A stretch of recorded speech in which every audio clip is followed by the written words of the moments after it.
कई नाम हैं उनके, फर्जीवाल हैं, नटवरलाल हैं। इस गिरगिट के बदलते रंग, कभी नीला पीला, कभी हरा तो कभी भगवा के संग। तो अरविंद केजरीवाल कहते थे बस रायता फैलाओ।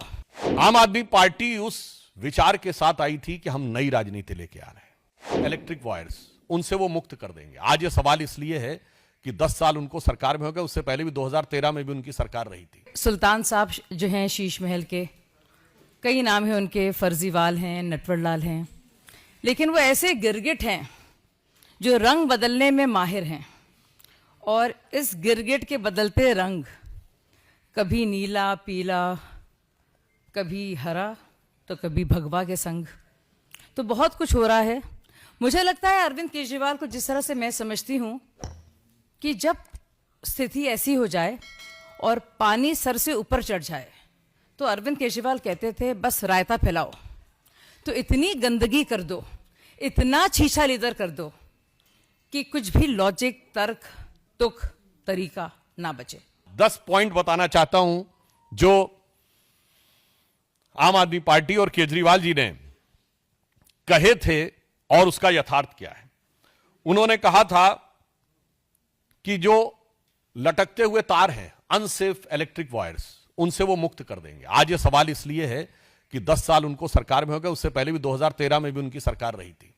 तो 10 साल से अधिक रहने के बाद दिल्ली में लटकते हुए बिजली के तारों की स्थिति यह है कि 26 वर्ष का एक नवयुवक 23 जुलाई 2024 को उन लटकते हुए बिजली के तारों की भेंट चढ़ गया। दूसरा, उन्होंने दावा किया था कि 24 आवर क्लीन ड्रिंकिंग वाटर देंगे। और अभी जब गर्मी आया तो लोगों ने देखा कि उत्तर पश्चिम दिल्ली और बाहरी दिल्ली के क्षेत्रों में किस ढंग से पानी को लेकर हाहाकार था। और पत्रकारों ने भी जाके देखा। चलिए, आप नेताओं की बात पे, राजनीतिक दलों के कार्यकर्ताओं की बात पे विश्वास न करें कि वो उसमें किस प्रकार की दुर्गंध आती थी जिस पानी का प्रयोग करना पड़ता था। फिर इन्होंने कहा वर्ल्ड क्लास एजुकेशन सिस्टम देंगे, यह दावा किया। और इतना ही नहीं, याद करिए, इनके मुंह से निकल गया था दुनिया का सबसे बड़ा अखबार जो है न्यूयॉर्क टाइम्स में छपवाना कितना मुश्किल है। छपवाना शब्द था, कोई जाके उस बाइट को चेक कर सकता है।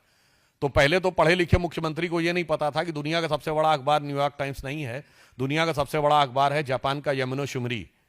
और अमेरिका का भी सबसे बड़ा न्यूयॉर्क टाइम्स नहीं है, अमेरिका का सबसे बड़ा है यूएसए टुडे। खैर, इस अत्यधिक पढ़े लिखे मुख्यमंत्री को ने कहा छपवाना कितना मुश्किल है। और हकीकत क्या थी कि high court has reprimanded that the flawed education system, और इसमें कई चीजों को लेकर कोर्ट ने अप्रसन्नता जाहिर की।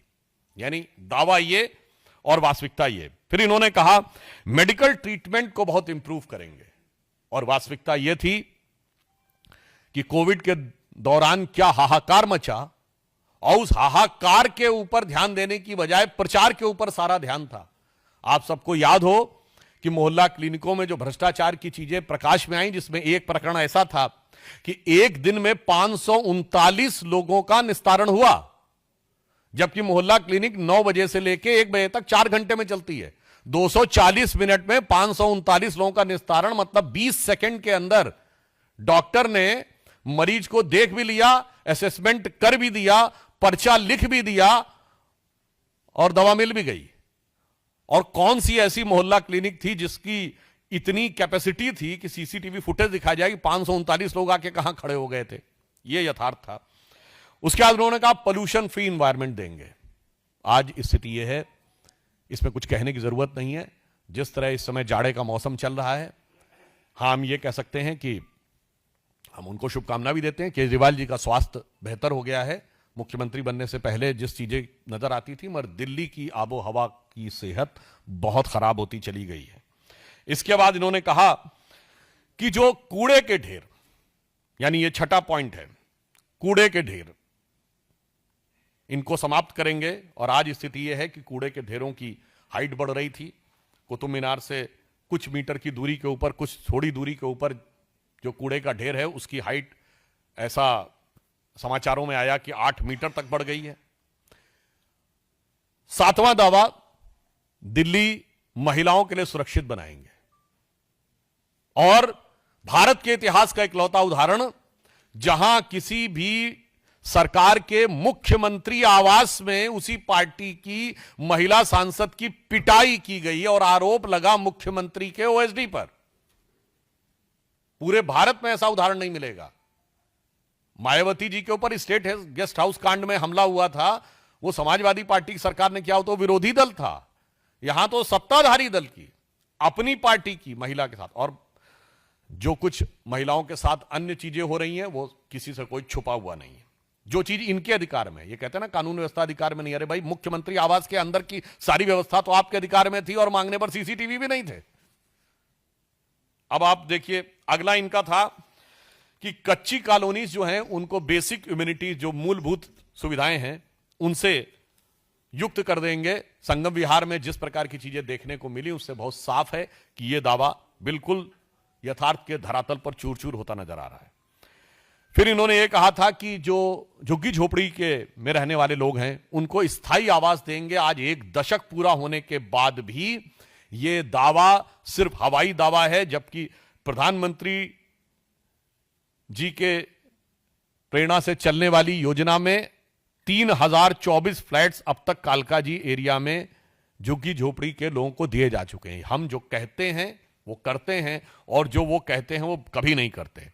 अब यमुना की सफाई, आप सभी को पता है, उनका वीडियो भी अवेलेबल है कि यमुना की सफाई कैसी करेंगे कि वो नहा के दिखा देंगे, और आज स्थिति है कि वो पास जाने में भी